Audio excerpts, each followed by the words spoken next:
Before there was light, there was silence. Before the first word was spoken, there was rebellion in heaven. From the fall of Lucifer to the faith of Esther, these are the stories that shaped humanity, the timeless echoes of creation, courage, and redemption. This is the Bible stories that shaped humanity. Narrated by Prophecy Circuit. Before there was earth, before the whisper of wind, before the first light touched the void, there was music. It filled the endless heavens, not from strings or instruments, but from living light itself. And among that light stood one, the brightest of all creations. His name was Lucifer, meaning the light-bearer. He was beauty wrapped in brilliance. His voice could weave harmony through the stars. When he moved, entire choirs of angels followed his rhythm, their wings pulsing in perfect worship toward the Eternal One who sat upon the sapphire throne. He was not God, but he was closest to his radiance. He was the reflection of what heaven could be if beauty forgot who made it. Lucifer's place was near the throne, on the Mount of Congregation. The stones beneath him glowed with fire, and the air shimmered with glory. He led the morning praise, his song rising like light breaking dawn. And every angel bowed, not to him, but to the one whose name filled all creation. But slowly, subtly, something unholy began to stir inside that perfect heart. A question, soft at first, whispered within him. Why not me? The thought was small, yet the universe trembled when it was born. For in heaven, even thoughts echo like thunder. He began to linger longer before the mirrored halls of light, watching himself reflected in the sea of glass. He saw perfection, flawless, radiant, powerful. And the whisper grew louder. You deserve more. Pride does not shout. It whispers. And when it speaks long enough, even light begins to believe it is the source of its own glow. Lucifer began to compose a different kind of song, one not for the throne, but against it. He spoke to others in shadows, his voice soft, persuasive, intoxicating. He painted visions of freedom, of power shared among equals. Why must we always bow, he asked. Are we not made of his glory? Are we not worthy to rule beside him? And some listened. A third of heaven's host, drawn by the melody of pride, gathered beneath him. They called it awakening. He called it revolution. But heaven knew it as rebellion. Then came the silence. For the first time since creation's birth, the music of heaven stopped. Worship froze. The stars held their breath.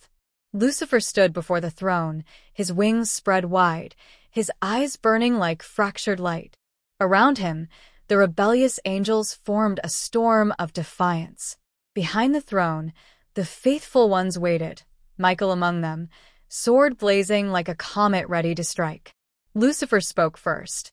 His voice was smooth as silk, but his words carried venom. Why should only you reign? Why must your will bind us all? I will ascend above the stars of God. I will set my throne on high. I will be like the Most High. And then came the answer, calm, unshaken, eternal. A voice, deep as eternity, broke through the silence. You were perfect until iniquity was found in you. Your throne is not yours to take. The heavens split open in fury. Light clashed against light. Music turned to thunder. The war was unlike any sound ever heard. Michael's blade tore through the skies. Lucifer's wings ignited with fire.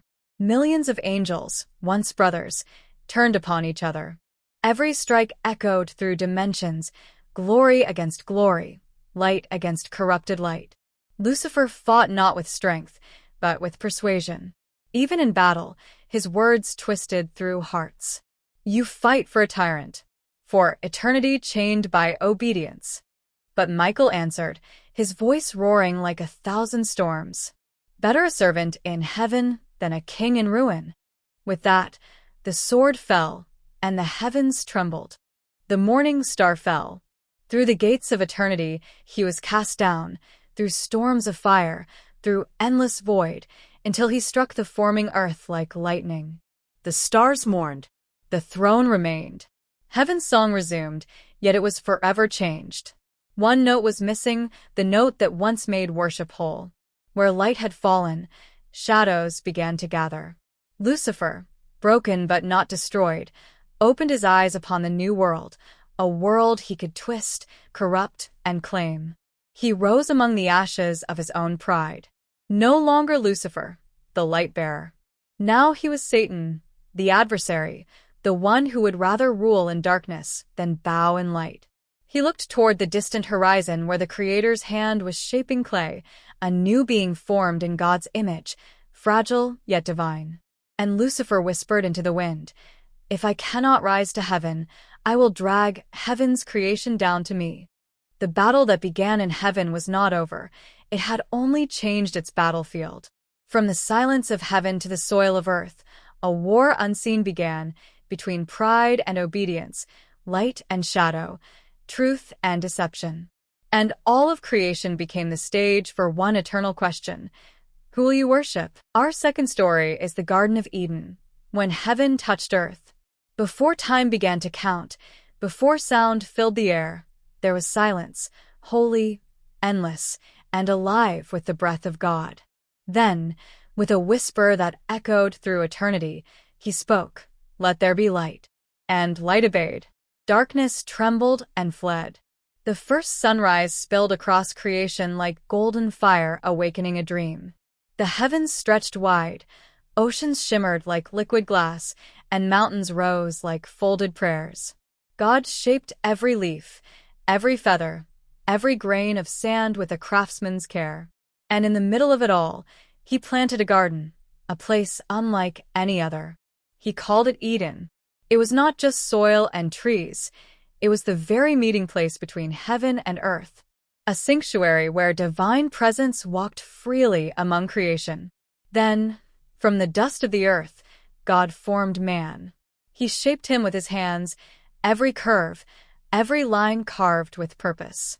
Then he leaned close, and from his own lungs breathed life into the lifeless. The dust stirred, eyes opened, and Adam took his first breath. In that moment, humanity was born, not from chance, but from love. Adam opened his eyes to a world painted in wonder.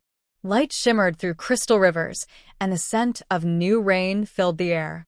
Trees reached high like worshippers lifting their hands, and the wind carried songs that no human ear had ever heard before. Every creature bowed to him, not in fear, but in harmony. He walked with God, not as servant, but as child. Every step was worship, every heartbeat communion. Yet even in that perfection, there was something missing. God saw it too, the gentle ache of loneliness in the man's eyes. And so he caused Adam to sleep. From within his rib, not from the dust, God formed another, soft, radiant, alive. When Adam woke, he saw her, and his breath caught. She was the echo of his soul, the reflection of his being. Flesh of his flesh, bone of his bone. And from that moment, Eden learned the sound of laughter and love. The two walked side by side through paradise. Every morning they met the sunrise hand in hand. Every evening, they heard the footsteps of their Creator walking with them in the coolness of the day. The air was filled with peace so deep that even silence felt like music. In the center of the garden stood two trees, the tree of life and the tree of the knowledge of good and evil. Both were beautiful, glowing softly in the sacred light that filled the air. God's voice came gentle, not commanding, but loving. "You may eat freely from every tree, but not this one. For in the day you eat of it, you shall surely die." It wasn't a warning born from anger. It was a boundary built from love. But love, to be real, must have the freedom to choose. And choice would soon test them. One morning, as the golden mist danced through the leaves, another voice entered the garden, a voice not of peace, but persuasion. The serpent, clothed in cunning grace, spoke to Eve as though he understood her deepest curiosity. Did God really say you must not eat of this tree? His words dripped like honey, sweet but sharp. Eve hesitated. Her eyes lingered on the fruit, beautiful, perfect, glowing in the soft light. "You will not surely die," the serpent whispered. "Your eyes will be opened. You will be like God, knowing good and evil." And for the first time, doubt entered the heart of humankind. Eve reached out, her fingers trembling, and she took the fruit. She ate, and gave it to Adam, who loved her too deeply to stand apart. The world changed in an instant. The light dimmed. The air grew heavy. Innocence slipped away like morning dew. They looked at each other, and for the first time, they felt shame. They tried to cover themselves with leaves, to hide what could not be hidden. Then they heard it, the sound of footsteps. The same sound that once brought joy now brought fear. God walked through the garden, his voice tender, yet filled with sorrow. "Where are you?" he called. It wasn't anger. It was heartbreak. They stepped forward, trembling. Their eyes could not meet his. "We heard you," Adam said, "and we hid, because we were afraid." And God asked, "Who told you that you were naked? Have you eaten from the tree?" Silence answered him. Guilt hung in the air like smoke. Eve blamed the serpent. Adam blamed Eve. But the truth was simple. They had broken the trust between heaven and earth.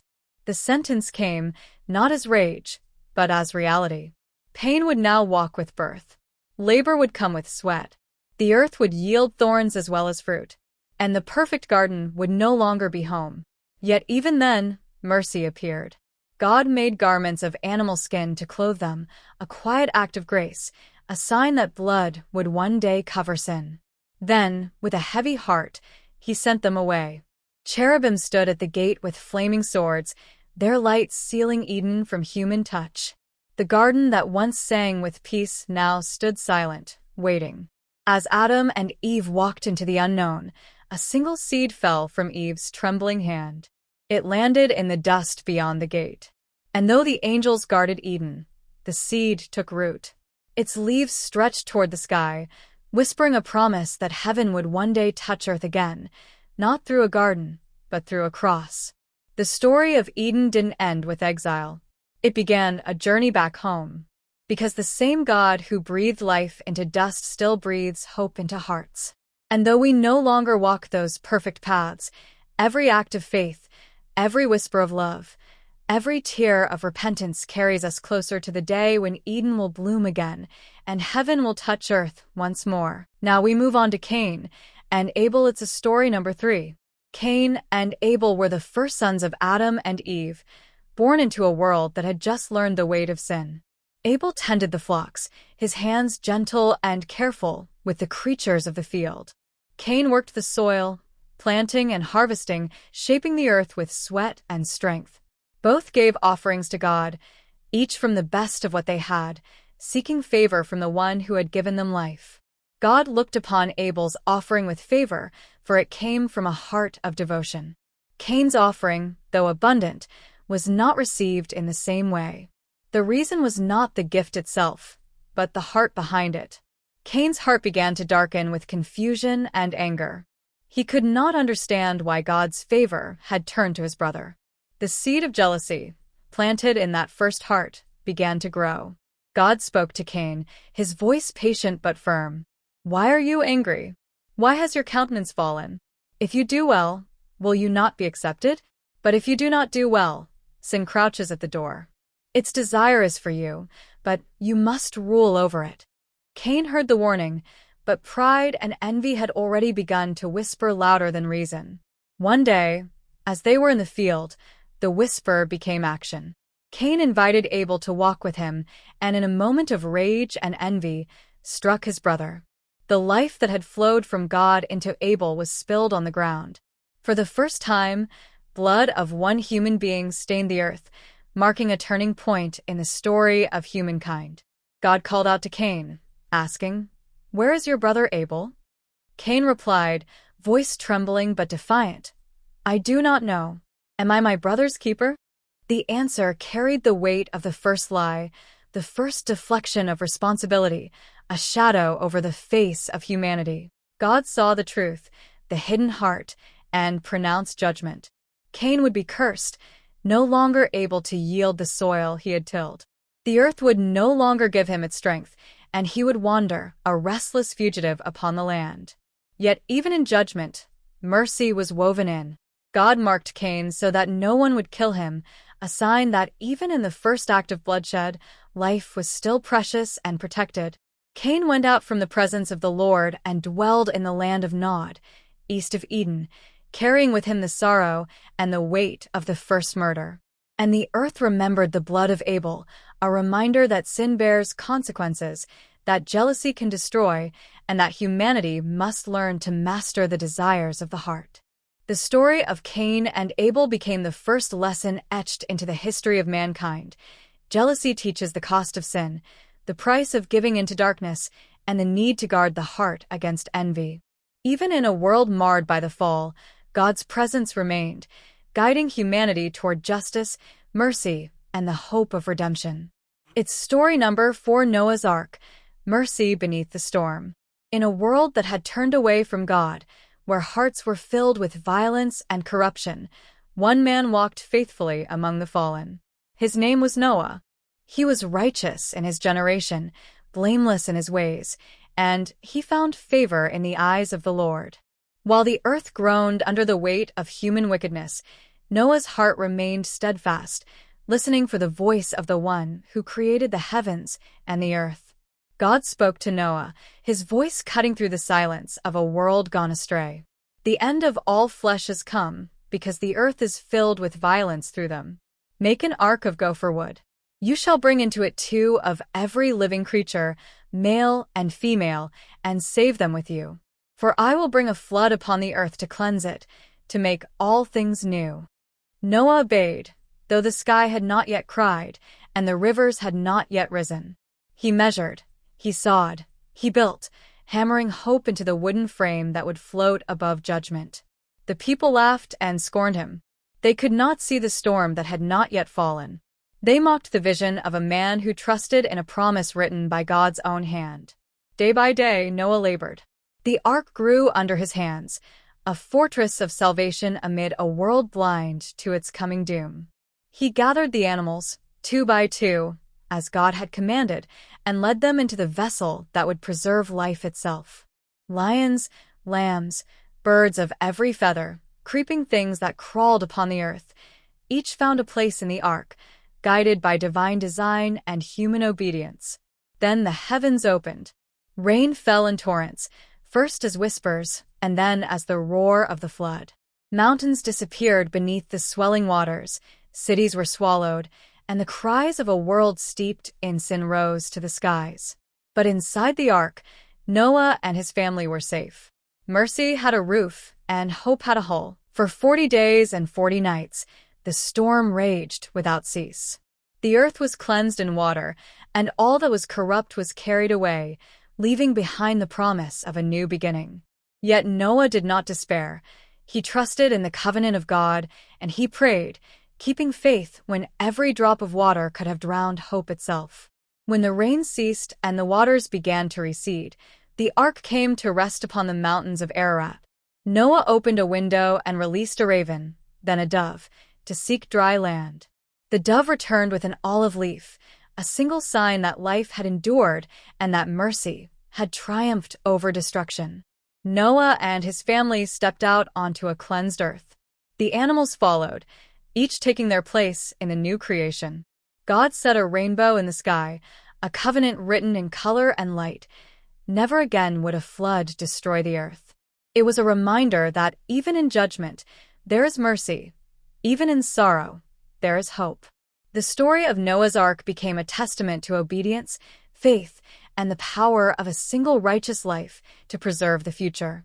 One man built hope while the world drowned, and through him, life itself was carried forward, a promise that God's mercy endures beyond the storm. Starting story number 5. Tower of Babel. When pride reached the sky, ***. Bricks of ambition crumble under divine confusion. After the flood, the descendants of Noah spread across the earth, bringing with them the seeds of new nations. Humanity multiplied, and the people spoke a single language, their hearts united in purpose. They settled in a plain in the land of Shinar and said to one another, "Come, let's make bricks and bake them thoroughly.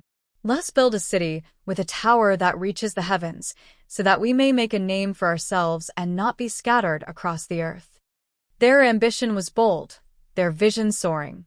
They stacked brick upon brick, mortar strong, and the tower rose higher and higher, a monument to human pride and determination.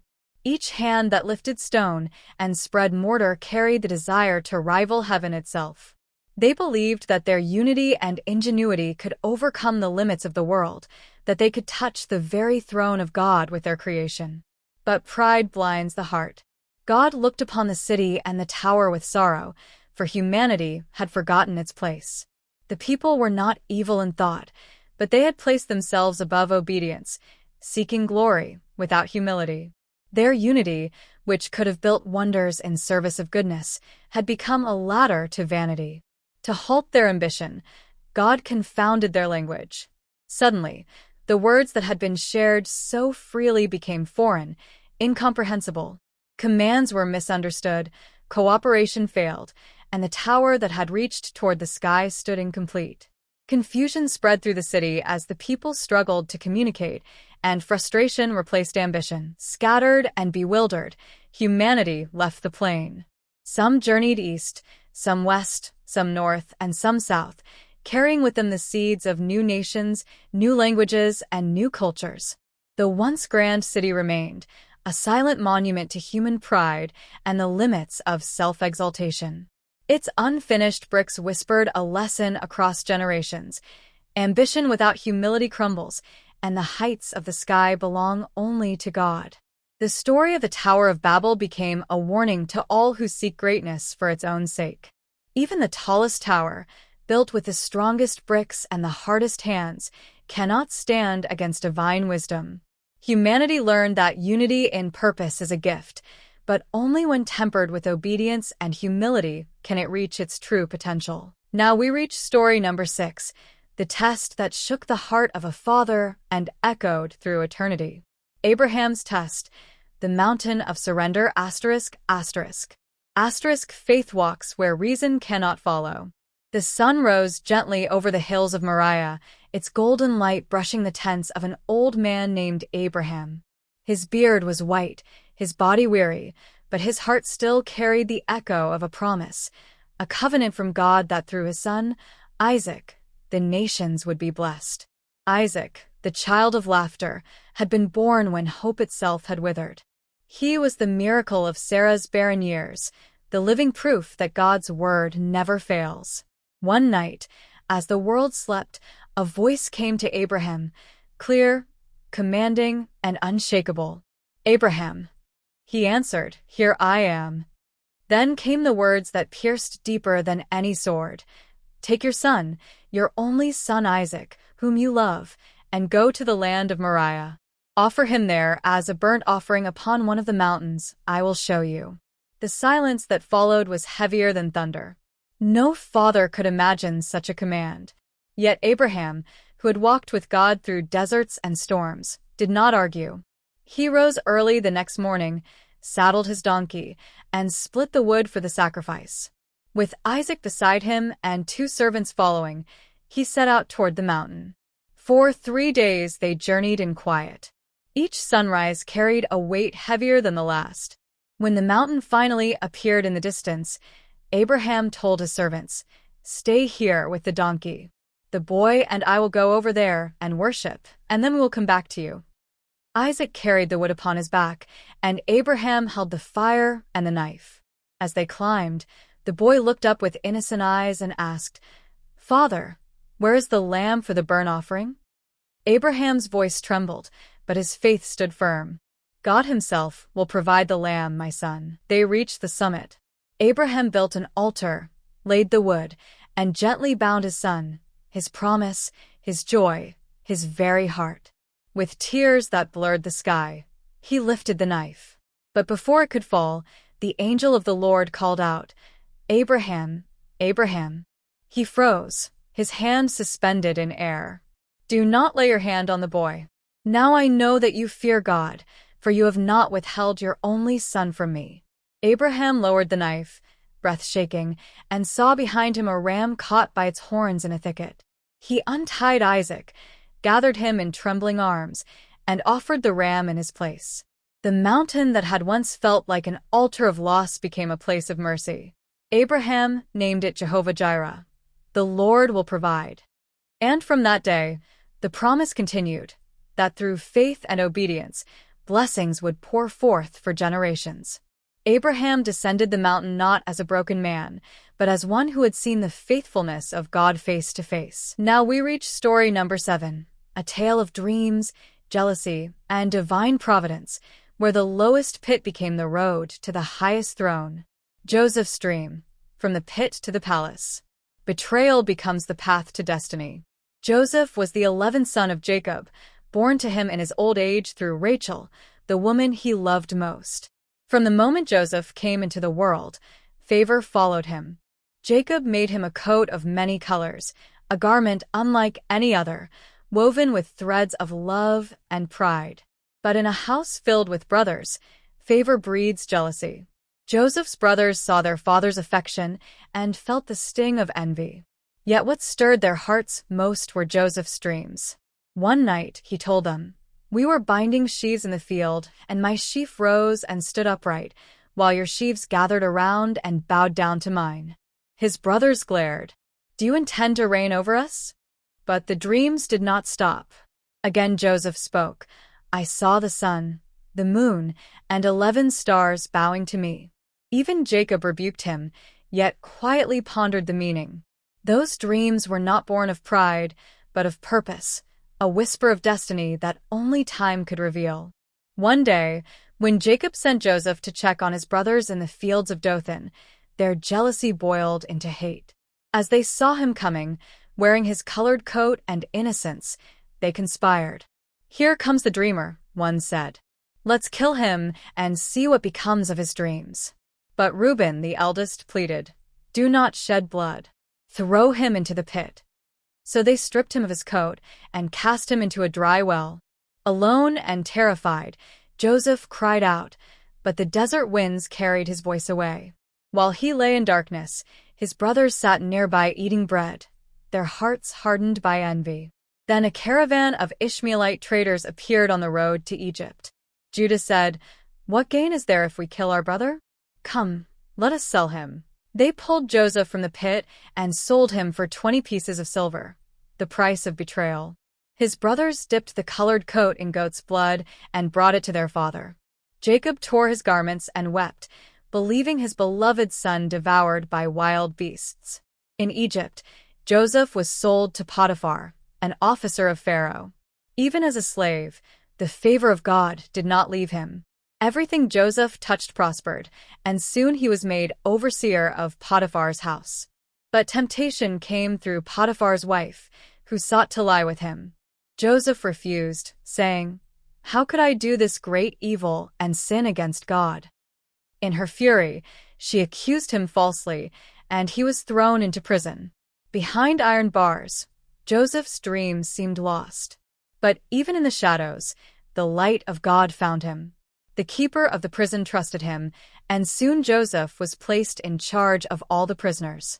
There he met 2 men, Pharaoh's butler and baker, each troubled by dreams. Joseph, guided by the Spirit, interpreted them correctly. The butler would be restored, the baker executed. And Joseph said to the butler, "Remember me when you return to Pharaoh." Yet the butler forgot. 2 years passed. Then Pharaoh himself was troubled by dreams, 7 fat cows devoured by 7 lean ones, and 7 full ears of grain swallowed by 7 thin. None in Egypt could interpret them. The butler suddenly remembered. There is a man in prison who interprets dreams. Joseph was brought before Pharaoh, clean-shaven and robed anew. Pharaoh said, "I have heard you can interpret dreams." Joseph answered humbly, "It is not in me. God will give Pharaoh an answer of peace." He revealed that 7 years of plenty would be followed by 7 years of famine and advised Pharaoh to prepare wisely. Impressed by his wisdom, Pharaoh placed a golden chain around his neck and appointed him ruler over all Egypt, second only to himself. From the pit to the palace, Joseph's journey was complete. When famine struck, it reached even Canaan. His brothers came to Egypt seeking grain, bowing before the very brother they had once betrayed, just as the dream had foretold. Joseph recognized them but concealed his identity until their hearts softened. When he finally revealed himself, tears flowed freely. "Do not be afraid," he said. "You meant evil against me, but God meant it for good, to save many lives." And so Joseph forgave, embraced, and restored his family. What began as betrayal ended in redemption. The boy who once dreamed of greatness had become the man who saved nations. Through pain and patience, Joseph learned that every wound can carry the seed of destiny, if only one keeps faith when all else is lost. Now we reach story number 8, Moses and the burning bush. When fear meets fire, purpose is born. Before he stood before Pharaoh, before the sea ever split, Moses was just a man in exile, a shepherd wandering the wilderness of Midian. The sands stretched endless before him, and the wind carried only silence. Once, he had walked marble halls and golden courts as the adopted son of Pharaoh's daughter. He had known privilege, education, and power. But that life was gone. Buried beneath the body of an Egyptian, he struck down in anger. Guilt and fear had driven him from Egypt, and now 40 years had passed in the quiet company of sheep. The once mighty prince had become a forgotten shepherd. Yet destiny does not fade with time. It waits, patient, burning beneath the surface of our failures. One day, as the sun rose over the desert hills, Moses led his flock to the far side of Mount Horeb. The rocks shimmered under the heat, and the air danced like glass. Then a glow. At first, it was faint, like a reflection of sunlight on stone. But as he drew nearer, he saw it clearly. A bush engulfed in flames, yet the branches were not consumed. The fire burned, but it did not destroy. It was a paradox, divine and impossible. Moses stopped. His heart pounded. Curiosity pulled him forward. "I will go closer," he said to himself, "and see this strange sight. Why the bush burns, but is not consumed." And when he stepped near, a voice thundered from the midst of the fire, a voice unlike any he had ever heard, both tender and terrifying. "Moses, Moses." He froze. "Here I am," he whispered. "Do not come any closer," the voice replied. "Take off your sandals, for the place where you stand is holy ground." Moses trembled. The sand beneath his feet was still the same, yet it had become sacred. The fire spoke again. "I am the God of your father, the God of Abraham, the God of Isaac, and the God of Jacob." Moses hid his face, for he was afraid to look at God. And then, the fire spoke words that would change history. "I have surely seen the affliction of my people in Egypt. I have heard their cries. I know their suffering. And I have come down to deliver them. But I will send you, Moses, to Pharaoh, that you may bring my people, the children of Israel, out of Egypt." Moses' heart raced. He shook his head in disbelief. "Who am I," he said, "that I should go to Pharaoh, or bring the Israelites out of Egypt?" But God answered, "I will be with you." Still, fear gripped him. "What if they ask me, 'What is his name?'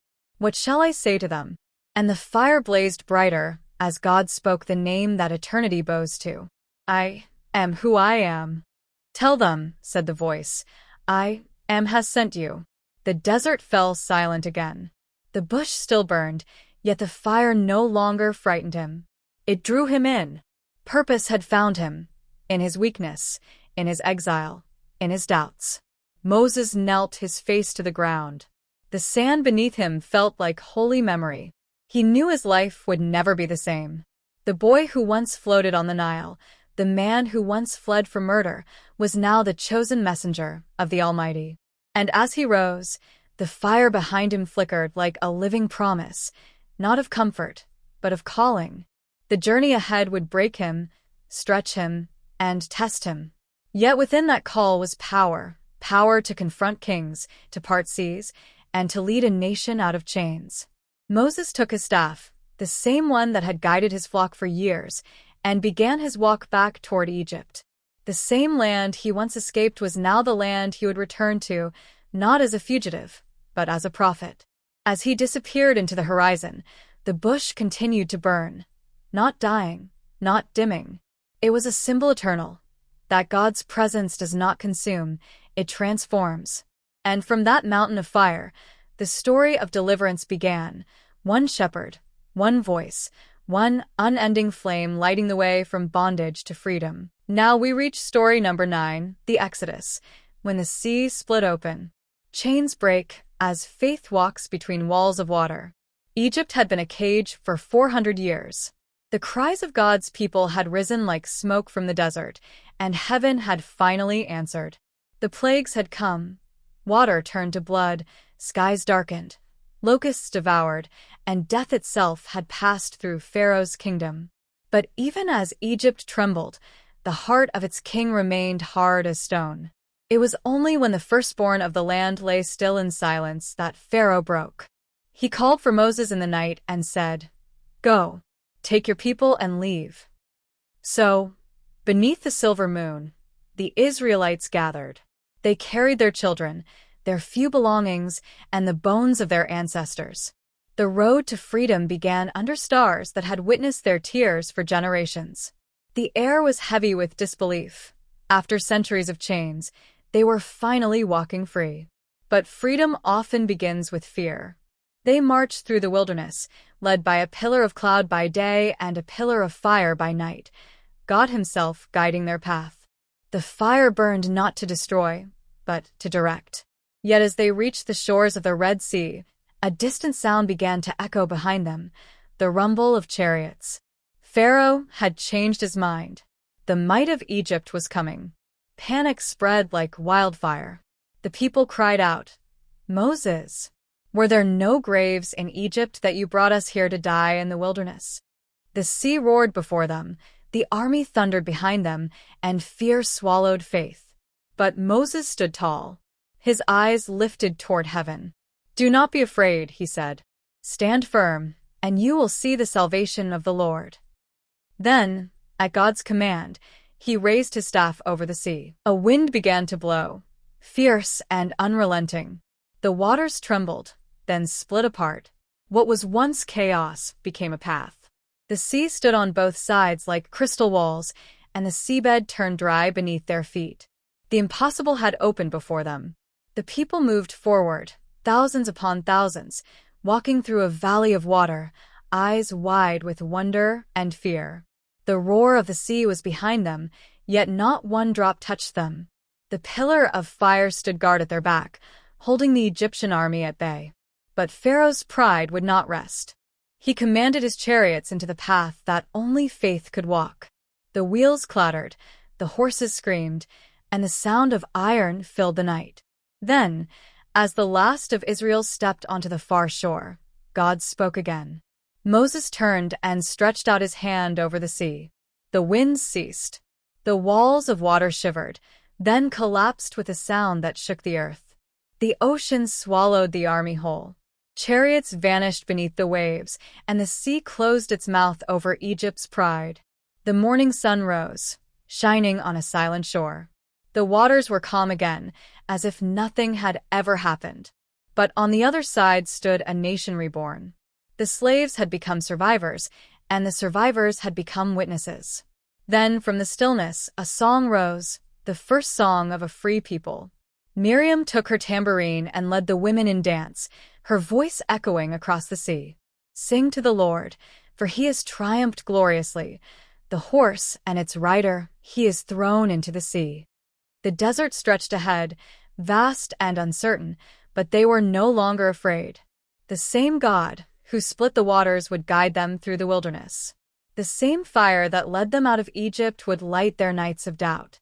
And though their journey was far from over, the Red Sea would forever stand as a monument, proof that no wall is too high, no chain too strong, and no sea too deep when faith walks forward. The sea had closed, but heaven had opened.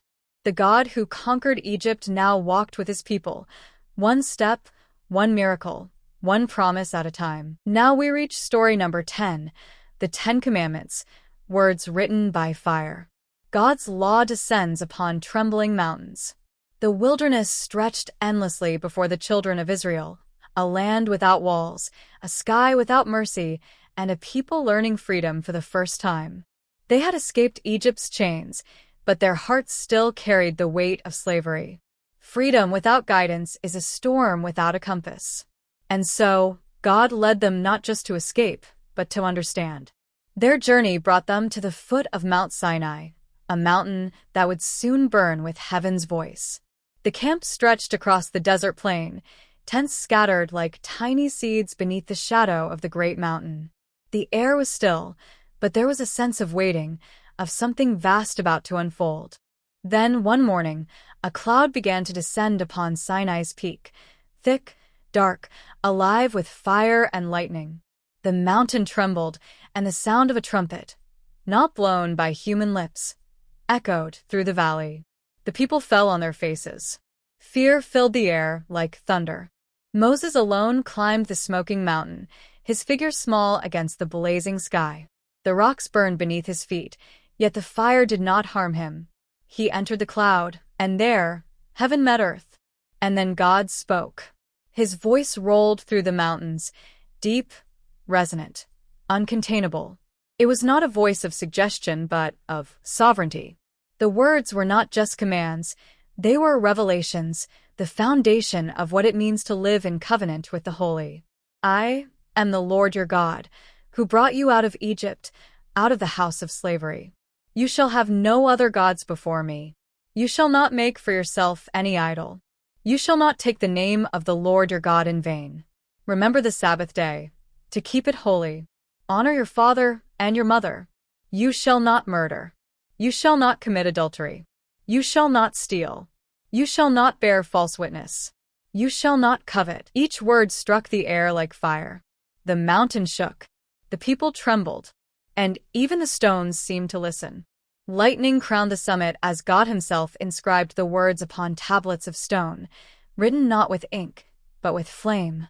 Down below, however, the camp had changed. The waiting had turned to weariness, and weariness had turned to rebellion. The people grew restless in Moses' absence. He has gone too long, they said. Let us make a god who will go before us.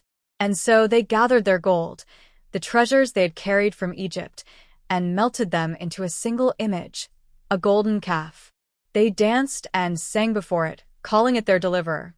The sound of their revelry rose like smoke, a mockery beneath the same sky that still burned with the presence of God. Then came Moses, descending the mountain, his face aglow with divine fire.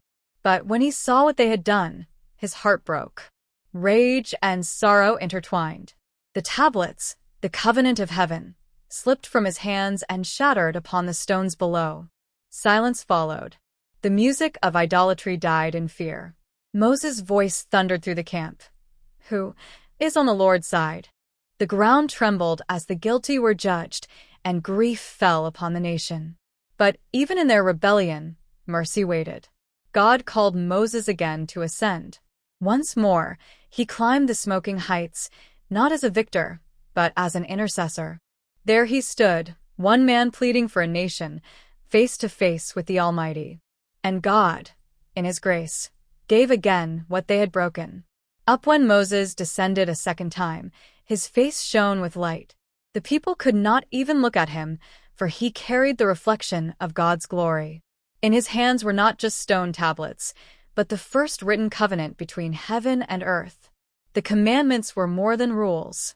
They were a mirror of God's heart, holiness translated into human understanding. Through them, a nation was shaped, a people set apart, and a promise sealed. When Moses descended a second time, his face shone with light. The people could not even look at him, for he carried the reflection of God's glory. In his hands were not just stone tablets, but the first written covenant between heaven and earth. The commandments were more than rules. They were a mirror of God's heart, holiness translated into human understanding. Through them, a nation was shaped, a people set apart, and a promise sealed. The fire upon Sinai eventually faded, but its words did not. They burned into the soul of humanity, echoing through prophets and kings, through time and generations, until another mountain would rise, and another voice would speak, not from fire, but from love. And just as Sinai trembled then, hearts still tremble now when they hear that eternal voice, The same God who once wrote his words in flame, now writes them upon the hearts of those who believe. Now we reach story number 11, a tale of courage, calling, and divine destiny. A young shepherd is anointed in secret, marked by heaven to lead a nation that has forgotten its heart. David's anointing, the shepherd chosen by God. When the world saw a boy, God saw a king. In the quiet hills of Bethlehem, where sheep grazed under golden sunsets, a young boy named David spent his days singing to God and protecting his flock. His hands were rough from the sling, his heart pure from worship. Yet while kings and warriors filled the land, God's eyes were on this boy, unseen, unnoticed, but chosen.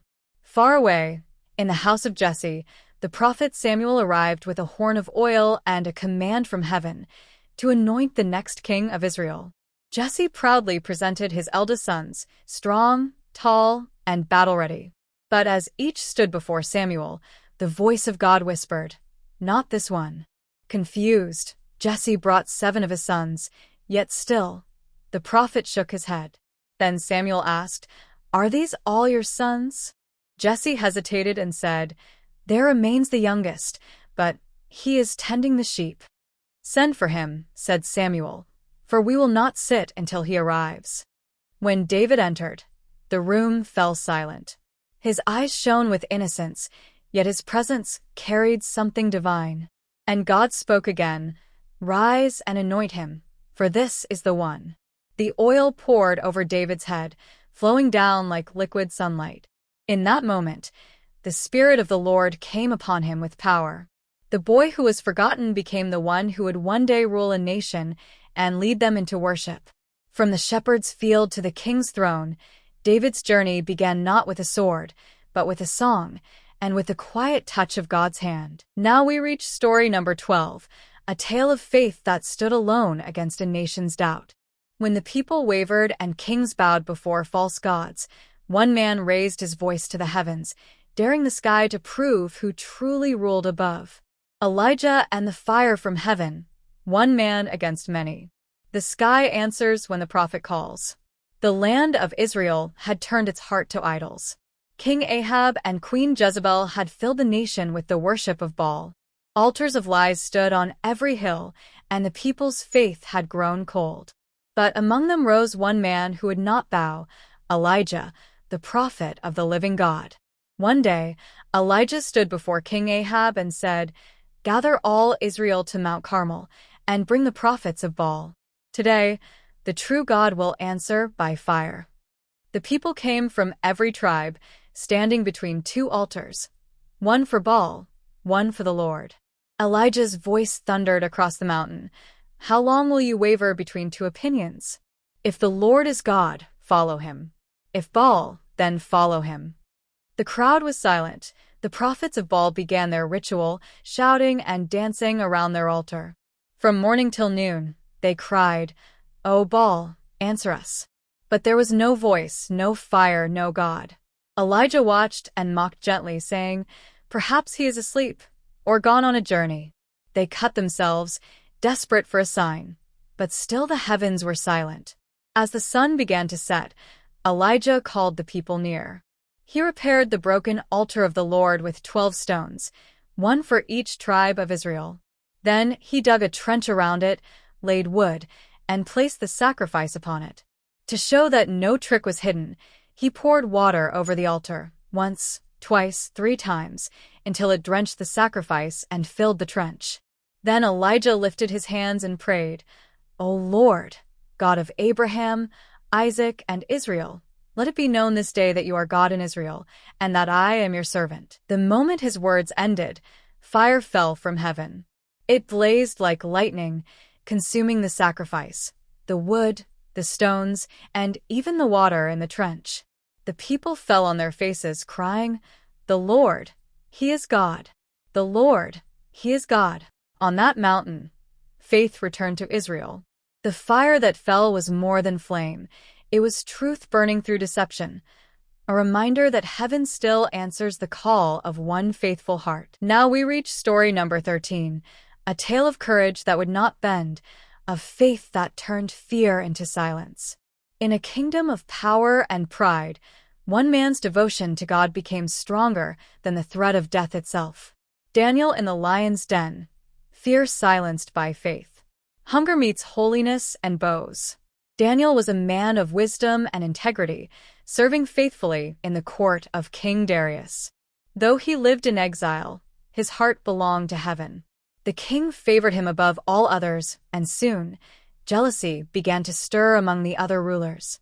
They plotted to destroy him, knowing only his devotion to God could be used against him. They convinced the king to issue a decree. For 30 days, no one was to pray to any god or man except the king himself. Whoever disobeyed would be thrown into the den of lions. The law could not be changed, not even by the king who signed it. But Daniel's faith did not waver. When he heard of the decree, he went to his room, opened his windows toward Jerusalem, and knelt in prayer, just as he had always done. His enemies spied on him, waiting for that moment, and rushed to report it to the king. Darius was struck with grief, for he loved Daniel, but his own law bound him. All night he sought a way to save him, yet at dawn, he had no choice. Daniel was brought before the den, and the king whispered, "May your God, whom you serve continually, deliver you." The stone was rolled across the entrance, and the seal of the king pressed into clay. That night, the palace was sleepless. The king ate nothing, nor did music comfort him. Meanwhile, in the depths of the den, Daniel sat in peace. The lions circled, their eyes glowing in the darkness, but they did not harm him. An angel of God stood among them, and hunger bowed before holiness. At sunrise, Darius ran to the den and cried out, "Daniel, servant of the living God, has your God delivered you from the lions?" A calm voice answered from within, "O king, live forever. My God sent his angel and shut the lions' mouths, and they have not hurt me." The king wept with joy. Daniel was lifted out, untouched by tooth or claw. Those who plotted against him were cast into the den instead, and the lions devoured them before they touched the ground.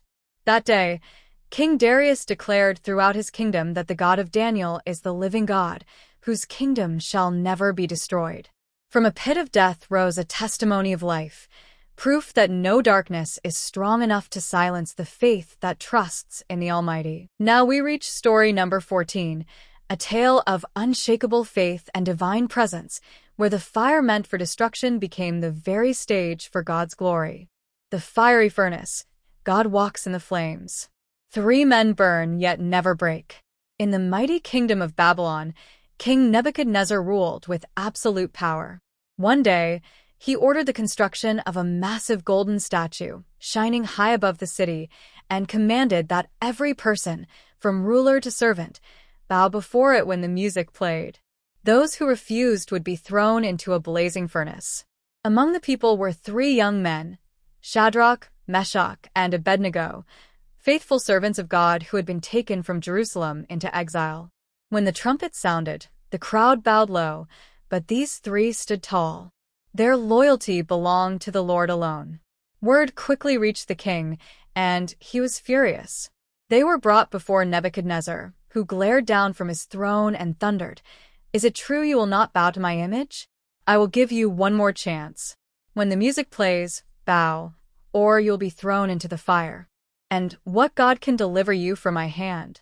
Their voices did not tremble as they answered, "O king, we do not need to defend ourselves before you. If we are thrown into the blazing furnace, the God we serve is able to deliver us. But even if he does not, we will not serve your gods or worship the golden image you have set up." Nebuchadnezzar's rage burned hotter than the furnace itself. He commanded the fire be heated 7 times, more than usual. The strongest soldiers bound the 3 men and threw them into the flames. The heat was so fierce that it killed those who approached it. But inside the fire, something miraculous happened. The king rose suddenly, his eyes wide with shock. "Did we not throw 3 men into the fire?" he asked. "Look, I see 4 men, walking freely, unbound and unharmed, and the 4th looks like a son of the gods." Nebuchadnezzar called out, "Shadrach, Meshach, and Abednego, servants of the Most High God, come out." They stepped from the furnace without a single burn, their clothes untouched, their hair unsinged, not even the smell of smoke upon them. Awe filled the king's heart. "Blessed be the God of Shadrach, Meshach, and Abednego," he declared, "for no other God can save in this way." From that day, a royal decree was made that none should speak against the God of Israel. The fire that was meant to destroy instead revealed the presence of the divine, walking among his faithful ones in the midst of the flames. Now we reach story number 15, the final story of this book, a tale of quiet courage and divine timing. It is the story of a woman whose grace became her weapon and whose silence thundered louder than armies. Esther, the queen who saved a nation. Courage rises in silence before the king. In the grand citadel of Susa, under the rule of King Xerxes of Persia, a decree went out to find the most beautiful women in the land to become queen. Among them was a young Jewish woman named Esther, graceful, humble, and wise beyond her years. She was an orphan raised by her cousin Mordecai, who loved her as his own daughter. When she was taken to the palace, she carried no riches or arrogance, only the quiet strength of her faith. God's hand guided her, and when the king saw Esther, his heart was moved. He placed the royal crown upon her head and made her queen. But Esther kept her identity as a Jew secret, just as Mordecai had advised. Time passed, and a dark shadow fell upon the kingdom. A proud and wicked official named Haman rose to power.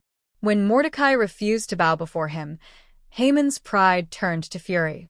Learning that Mordecai was a Jew, he vowed not only to destroy him but to wipe out all his people across the empire. With deceitful words, Haman persuaded the king to sign a decree sealing the fate of the Jews. When Mordecai heard of it, he tore his clothes and sat in ashes. He sent word to Esther, pleading, "You must go before the king and beg for mercy for your people." But Esther hesitated, for the law declared that anyone who approached the king uninvited could be put to death unless he extended his golden scepter. Still, Mordecai's words reached her heart. "Who knows if you have come to the kingdom for such a time as this?" Esther fasted for 3 days, along with her maidens and her people. On the third day, she put on her royal robes, her heart steady in faith, and walked toward the throne. The golden doors opened, the court fell silent, and the king looked upon her. For a moment, the world held its breath, then the king lifted his scepter toward her. Grace had conquered fear. Esther invited the king and Haman to a banquet. Then, at a second feast, she revealed her true identity and exposed Haman's plot. "I and my people have been sold to destruction," she said, her voice trembling yet unbroken. "Our enemy is this wicked Haman." The king's fury erupted. Haman fell to his knees, begging for mercy, but his own trap became his end. He was executed on the very gallows he had prepared for Mordecai. The decree was reversed, and the Jews were saved. What was meant for their destruction became their deliverance. That day, joy and light returned to the people of Israel. They celebrated with feasting and gladness, and the Feast of Purim was established to remember how God had turned sorrow into triumph through the courage of one woman. Esther's name would forever echo through the ages, not as a queen of jewels and gold, but as a queen of faith whose silent bravery changed the fate of a nation. And through her story, we are reminded that sometimes the greatest acts of courage are born in stillness, and the quietest voices are the ones through which God speaks loudest.